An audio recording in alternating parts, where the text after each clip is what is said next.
नमस्कार, मैं सुवर्णा। न्याय टीवी में आप सभी दर्शकों का स्वागत है। कोर्ट राउंडअप की खबरें अब विस्तार से।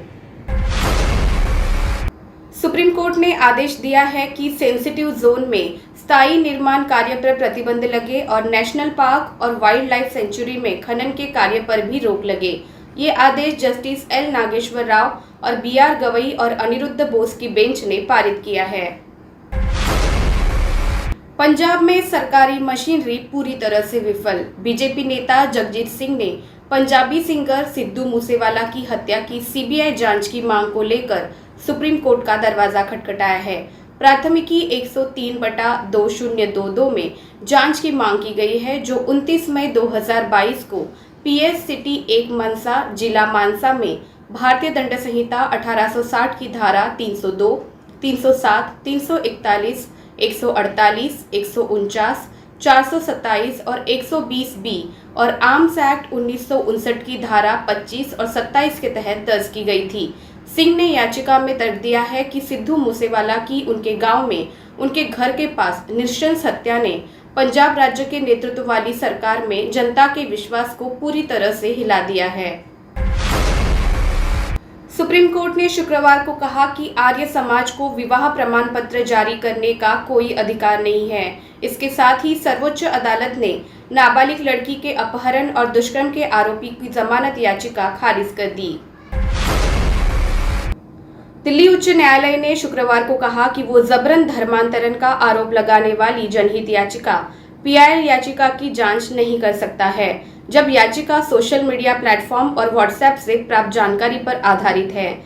न्यायमूर्ति संजीव सचदेवा और न्यायमूर्ति तुषार राव गेडेला की खंडपीठ ने कहा कि धर्म परिवर्तन एक संवैधानिक अधिकार है और कानून द्वारा निषिद्ध नहीं है और अपना धर्म चुनने के लिए एक व्यक्ति का विशेषाधिकार है।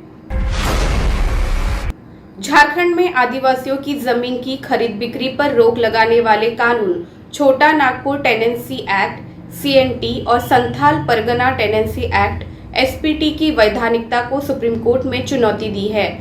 पक्षधर का कहना है कि दोनों एक्ट हटा दिए जाए तो आदिवासियों की जमीन लूट ली जाएगी। मथुरा में बेरहमी से कत्ल, हाथ पैर बांधकर ऊपर चढ़ा डाला ट्रैक्टर। मथुरा के थाना हाईवे क्षेत्र में घटना। कंक्रीट यूनिट के चौकीदार को हत्यारों ने तालिबानी अंदाज में जान से मारा। कंबल से लपेटकर डाल दिया जमीन पर और सिर पर चढ़ा दिया ट्रैक्टर का पहिया। पुलिस जांच में जुटी। सुप्रीम कोर्ट में राष्ट्रीय अल्पसंख्यक आयोग अधिनियम 1992 की धारा 2C की वैधता को चुनौती देने वाली जनहित याचिका दायर की गई। याचिका में कहा गया है कि ये कानून न केवल केंद्र को बेलगाम शक्ति देता है, बल्कि स्पष्ट रूप से मनमाना और तर्कहीन है। ये याचिका देवकीनंदन ठाकुर जी ने दायर की है। याचिका में यह भी कहा गया है कि ये कानून संविधान के अनुच्छेद 14, 15, 21, 29 और 30 के विपरीत है। कानपुर में उपद्रव के मामले में 3 FIR की गई है। 35 से अधिक को गिरफ्तार किया गया है, जबकि मुख्य आरोपी हयात जफर हाशमी अभी भी फरार है। हयात के कनेक्शन PFI से भी जुड़े होने की जानकारी मिली है। होटल में दोस्तों द्वारा दुष्कर्म किए जाने का मामला आया सामने।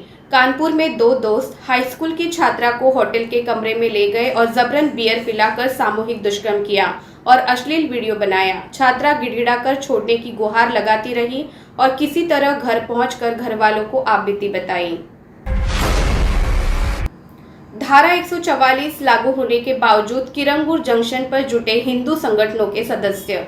कर्नाटक के मांड्या शहर के श्रीरंगपटना जिले में शनिवार सुबह 6 बजे से शाम 6 बजे तक धारा 144 लागू कर दी गई है।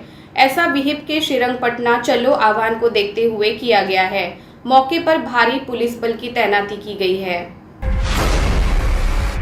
फिलहाल बस इतना ही। अन्य खबरों के लिए जुड़े रहिए न्याय टीवी के साथ। नमस्कार।